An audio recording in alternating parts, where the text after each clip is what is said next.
जी हाँ दोस्तों, जन्मदिन चाहे किसी का भी हो, जन्मदिन होता है और वो बहुत ही प्यारा पल होता है, यादगार पल होता है। लोग उस दिन अपने आप में झूम जाते हैं, मुस्कुरा उठते हैं, उन्हें पता ही नहीं चलता कि आखिर क्या है। और खुशी का कोई ठिकाना नहीं होता, क्योंकि जन्मदिन तो जन्मदिन है और जन्मदिन को बारंबार याद किया जाता है, मनाया जाता है और वो खुशी, वो चेहरे पे ताजगी आ जाती है जब जन्मदिन होता है। तो वैसे ही ज्योति सिंह जी भी जन्मदिन को मना रही हैं।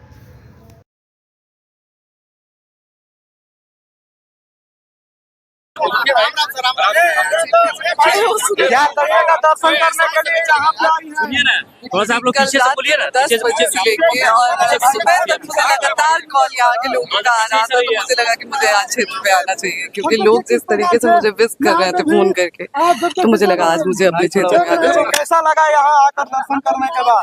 बहुत अच्छा, हालांकि यहाँ पे तो आते हुए हमेशा से ही अच्छा लगता है, बहुत अच्छा लगा। और यहाँ पे लोगों का प्यार देख के तो और भी मतलब मन एकदम खुशी से वो हो जाता है, बहुत अच्छा लगा। काफी अनाथ आश्रम बोला जाता है, काफी आप गरीबों के बीच जुड़ी हुई है, बांटते कंबल बनारस। जी हाँ दोस्तों, तो एक रिपोर्ट के माध्यम से आप सबको मैं जानकारी दे दूं कि ज्योति सिंह जी का जन्मदिन मना, लेकिन पवन सिंह मौजूद नहीं रहे। ज्योति सिंह का जन्मदिन रात के 12 बजे से शुरू होता है, अकेले वो जन्मदिन को मनाती हैं। उसके बाद उनका दूसरा दिन जो जन्मदिन का दिन होता है, तो उस दिन में वो वाराणसी जाती हैं, वहाँ पे दर्शन करती हैं, पूजा पाठ करती हैं।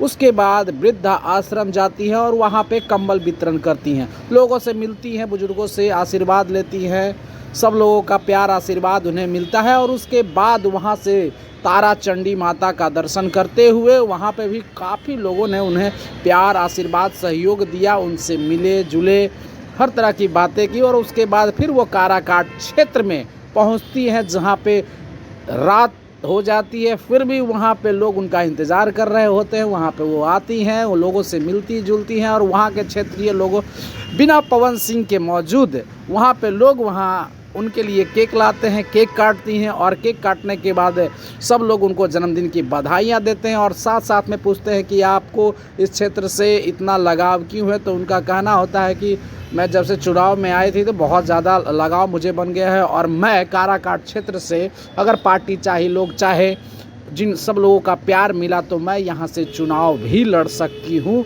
उन्होंने ये दावा लोगों के बीच में रखा, अपनी बात को रखा और जन्मदिन बहुत प्यारे तरीके से सेलिब्रेट किया।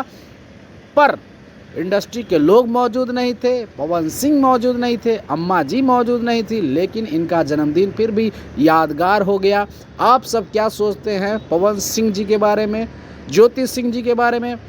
कमेंट कर ज़रूर बताएं। ये रिपोर्ट सूत्रों के हवाले से लिया गया एक रिपोर्ट था जो आपके बीच में है।